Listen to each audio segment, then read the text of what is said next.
Tamsulosin belongs to a group of medicines called alpha blockers. It's used to treat men with symptoms of an enlarged prostate. It's also occasionally taken to treat kidney stones and prostatitis. Alpha blockers reduce blood pressure by relaxing your blood vessels so blood can pass through them more easily.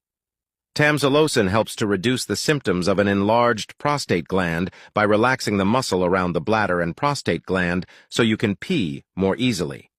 This medicine is available on prescription. It comes as tablets and capsules.